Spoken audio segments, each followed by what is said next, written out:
The Chop Shop update featuring Yusuf Amir returning from GTA 4 recently hit GTA Online this Tuesday, and it's only been a couple days since it has released, so I will be going over the first impressions, features, cars, the property itself, and I will give my final thoughts at the end of the video. Hint hint, it's a pretty good update. So it all starts with the Chop Shop here. I chose this one. It cost me around $5.5 million. There are many locations to choose from, but the interior does not differ, so let's go inside.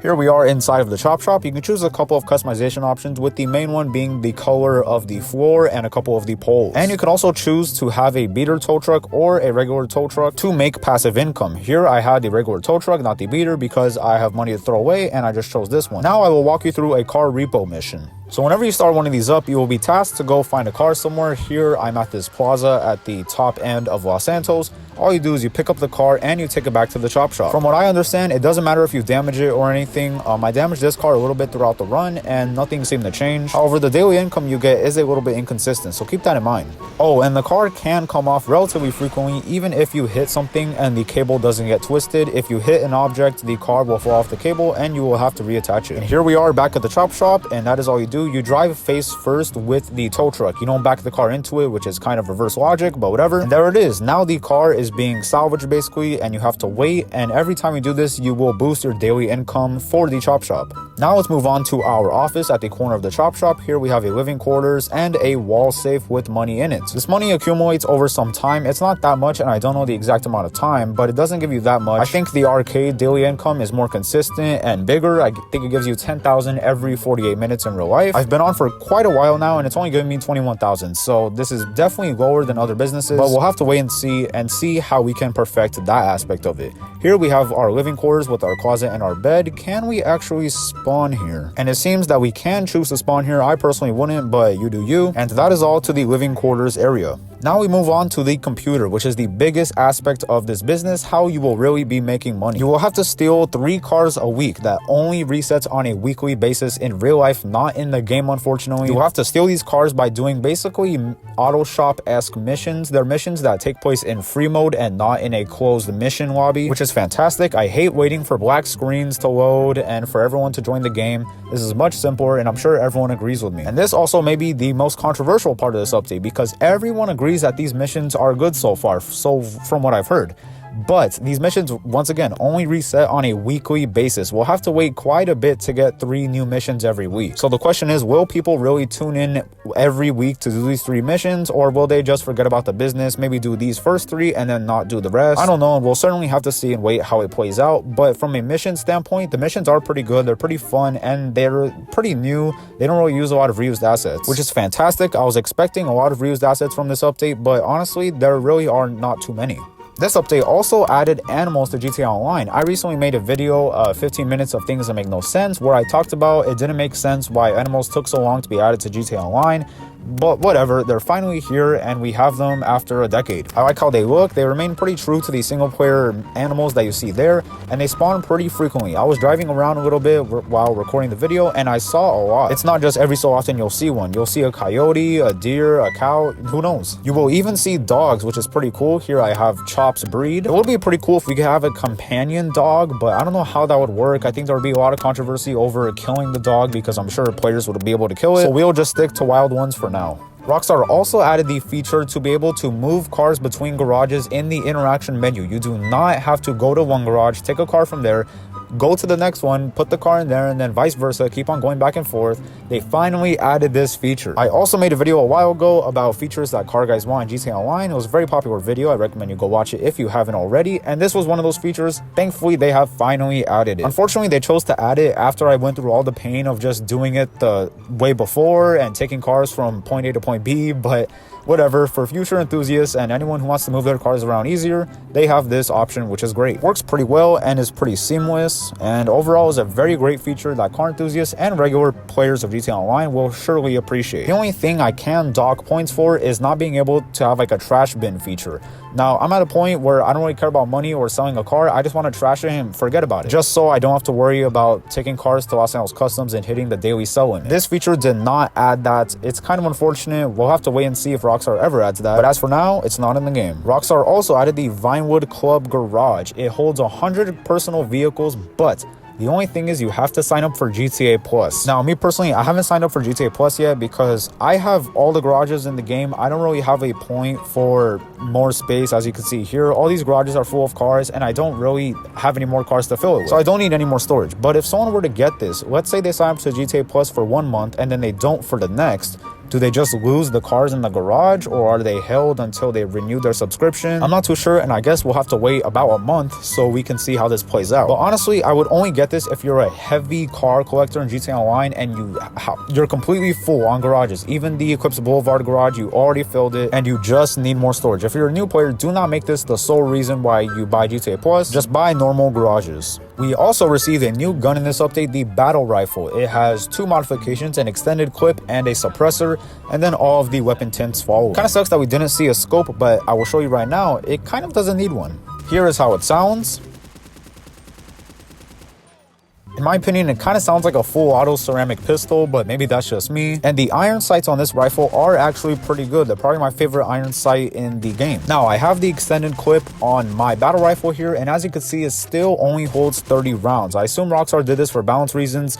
Maybe if they made it to hold 60, it would be a little bit overpowered. I haven't seen how this gun has played out in free mode yet. We'll have to wait a little bit longer for that and see if it even catches up in the meta of guns in GTA Online right now. But as it is, the battle rifle sounds decent. It has decent power as I've used on NPCs. The only thing is, it is a tad bit pricey, coming at around $500,000. If you're a new player, definitely do not buy it. But if you have some spare change and you're a bit of an older player, go ahead and buy it because you probably have nothing else to spend your money on anyways. It's overall a decent gun though. My favorite aspect of every DLC is the cars. So here we have the new Turismo Omaggio to be exact, or at least I think that's how you say it. And it looks pretty good. It's based off of the Ferrari 488. Overall, pretty sexy car here. Here I have an ultra blue with a ultra blue pearlescent. I think it looks fantastic. Although the side profile kind of does give me McLaren Artura vibes, but let me know if you see it. But the McLaren Artura is also a great car. That doesn't take away from the fact that this car is gorgeous. And this car is also a demon on the road. It is just absolutely fantastic. It also has a decent amount of mods, although it doesn't have a low-key spoiler option for the bonus traction.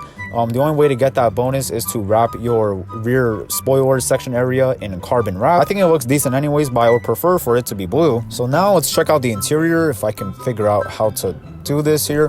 Alright, so here we have the interior, but first let's check out the engine. Pretty solid looking engine, relatively new looking. This is probably not the engine it will have in GTA 6 if this car is in GTA 6. Standard looking interior, a lot of hypercars, supercars recently I've had the same interior, and it has a pretty standard frunk. So now let's take it out on the road and see why I love this car so much. Here I'm on the freeway and it excels exceptionally. This is not even the best attribute of this car. Sure, it is decently fast, but there are other supercars faster than it, especially HSW cars. But this thing grips like crazy. This reminds me of the BR8 in terms of grip and handling. It's so glued to the road. It's very easy to steer and predict where you will be in like 2 seconds. It's a very nice car to drive. This is one of my favorite cars to drive in GTA Online in a long time. It's somewhat like the Krieger in the sense that it's fast and has great handling, but this has even better handling than the Krieger. And this car doesn't have HSW on it optional, so if you're on PC or the older consoles, I don't even know if the older consoles are still getting updates, but you won't have to worry about HSW. It's not an option on this car. Thankfully it's not, because I don't even think it needs it. It's decently fast enough, and its strongest attribute is its handling. If it were to be any faster with this level of handling, this car would definitely be broken. So I understand why Rockstar didn't go down that road, but this is overall a great car. Solid parking job there, and I absolutely love it. It is a tad bit expensive, but if you can't afford it, I would 100% buy it. Next up, we have the Illusion, however you want to say it. It looks to be based off of a Ford Expedition. Personally, I don't really know why Rockstar added this. I believe that it's because this will be a vehicle in GTA 6 regular traffic, so Rockstar just gave it to us. I'm sure most of these will be regular traffic in GTA 6, because we already have the Lincoln Navigator, which is based on the same SUV, just for the luxury brand Lincoln. And we have the Granger 3600 LX, which is based off of the Chevy Suburban. They're all in the same class. I don't know why we need another SUV in the same class, but whatever, here we have it. It's a decent car for what it is, but overall I think it's not too great. The interior definitely will not be the same interior it will have in GTA 6. It's just a recycled, reused SUV interior that was also in the 3600 LX. Definitely gives me Secret Service kind of private security vibes, but a lot of SUVs like this do. And on the road, I am sad to say it just performs pretty badly. It's not incredibly fast, and it feels like you're turning a house every time you go around a corner. It's not exactly glued to the road at all. And I get that SUVs like this are not supposed to be exactly sporty, But the car that they have in GTA right now, which is the 3600 LX and the, I forgot what it's called, but it's the SUV based off the Lincoln Navigator, the modern one. Both of those SUVs handle way better than this one, and I believe they're also cheaper. The armor paneling and the Amani tech somewhat help its case, but I think it's overall kind of too expensive and it's pretty sluggish for the price. Next up, we have the Asterope GZ, which seems to be based off of an old Camry. Now, this car may not make any sense to you guys as to why Rockstar added it in GTA Online, and it doesn't make sense to me either. But I believe this is once again another car that is just a backport of GTA 6 traffic cars. This is probably a car that will be in GTA 6 just remastered. Rockstar decided to give it to us for DLC cars in GTA 5 Online. I guess it somewhat fits because this DLC is kind of based around drifting with the new drift race mode being added, but no one really drifts this generation of Camry or Camrys at all. They're not the ideal drifting car. I mean, maybe a couple here and there, but I don't know why they give it to us now. And it is very expensive. This car is highly overpriced. In my opinion, this car should have been like $200,000, and even then, maybe a few people would have bought it. This is just not an ideal car for GTA Online. It handles about how you'd expect it. I mean, it's decently quick, but not that much. It handles pretty poorly, and it is what it is. It's an economy car.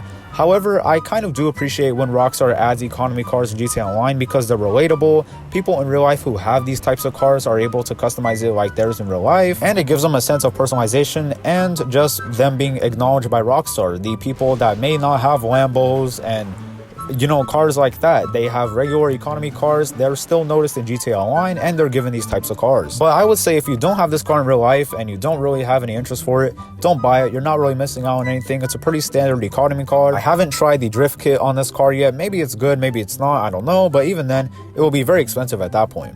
Next up, we have the Impaler LX, which seems to be based off of a Chevy Capri. It's honestly pretty cool that they added this. A lot of old 80s movies and 90s movies will have Capris in them because those are just the cop cars that cops used back in the day. And they're pretty widely known by just about everyone who was born in that era. I was customizing this car and my dad walked in my room and he was like, "Oh, that's a Capri." I'm like, "Yeah, it is." So I think it's super cool how when people who don't play GTA Online will notice cars that are based on the real life counterpart because Rockstar did that good of a job to recreating it in GTA Online. The only thing is I kind of wish that, if you don't know, later on in the video I will talk about how cop cars were added in this update.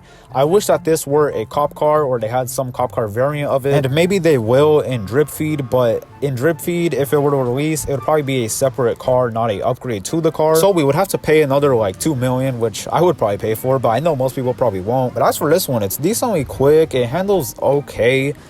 There's a lot of customization about this car, which is great. The only thing is it is a tad bit expensive, which I don't really love. A car like this has no excuse being this expensive. Once again, this should be like a $250,000 to $500,000 car max. This shouldn't be the price that it is, but modern day GTA Online, inflation has hit GTA Online, so I guess the price makes sense, and I paid for it. I mean, it's kind of a bargain in today's climate, but I know some people probably still can't afford it. Maybe people don't have enough time to grind the game, and maybe they'll just buy shark cards, and if you do, that's fine. You do what you want with your money, but if you're grinding for a car, don't make it this one. I mean, only buy this car if you have leftover change, or if you really like the Capri in real life, or you have a family member that likes it in real life. But overall, a decent, solid car from this update. Next up, we have the Vivanite, which seems to be based on a Toyota Sienna. Once again, a car that was added because Rockstar probably just had it available on hand because they're making GTA 6 cars. They're probably in testing phase. They want to test out on GTA Online. This is definitely a car that we will see in GTA 6 because no one was asking for a Toyota Sienna. No one, trust me. I know I said the whole thing about being relatable and having relatable cars in GTA Online, but people who have a Sienna in real life don't want it in GTA Online. This is not one of those cars. They probably have it in real life to haul around their kids and groceries and stuff like that. However, this thing is a sleeper. It has HSW optional, which is absolutely ridiculous. I don't know who at Rockstar gave the green light for that, but whatever. Certainly quirky. I made mine so it looks like a normal van. I didn't put like a crazy color on it. Even if you have HSW on it, I still wouldn't make it look crazy. It's just a Sienna after all. But it is decently quick and it does handle better than most vans in GTA Online. But it is in the SUVs class. I mean, there's not a vans class, so it has to be in SUVs, but it kind of sucks. If it was in a different class, especially with the performance it has right now, it would definitely do way better. But there are better SUVs out there, especially for the price if you have HSW on this thing. This thing is way too expensive. It has no business being this expensive. But I won't even get started on pricing. Whatever. If you have the car, it's all right. If you don't have it and you don't really want it, you're not missing out on anything at all. Even with HSW, you're not. Overall, a pretty meh car. Next up, we have the Dominator GT. Here we have the grille, and here we actually have a convertible. Oh wait, what's going on over there? Hold on, robbery in progress. Hero said rescue. Hold on. Sorry, had to take care of some business and get some free RP while I'm at it. But back to the Dominator GT. It has a grille that resembles the real-life Mustang GT that it is based off of, but it has a convertible, and it is locked to only convertibles. You cannot put a hardtop on this car and make it a coupe. It is very unfortunate. I'm glad that we got the car, but that kind of sucks. The soft top when it's up looks kind of dumb in my opinion. Even when it's down, it looks eh. However, I did like that they called it the Dominator GT because they were able to put GT on the back. It actually looks very similar to its real-life counterpart. And I'm wondering how Rockstar got away with that. I guess Ford can't trademark GT. But the rest of the car looks pretty good. The entire car honestly looks pretty good. The whole convertible part of it looks a bit off. Even the convertible Mustangs in real life don't look exactly like this. And it's interesting. It seems like I cannot open my hood here. Can only open my 2 doors, but whatever. Maybe it's because I have hood pins. So you know how it looks now. Time to get it out for a drive. Driving this car is actually pretty fun. It handles pretty surprisingly great. This is what I wanted the Vigero ZX to handle like, because the Camaro ZL1 in real life is known to be a pretty decent handling muscle car. It was part of the generation of American muscle cars that started to turn more towards track-oriented performance rather than just straight-line performance. And GTA Online kind of misrepresented that. The Vigero ZX is pretty much only straight line. It doesn't handle very good, but this car is decently fast in the straight line, and it probably does a quick 0 to 60 as well, and it handles pretty good too. I can't really complain. This has a good amount of customizations as well.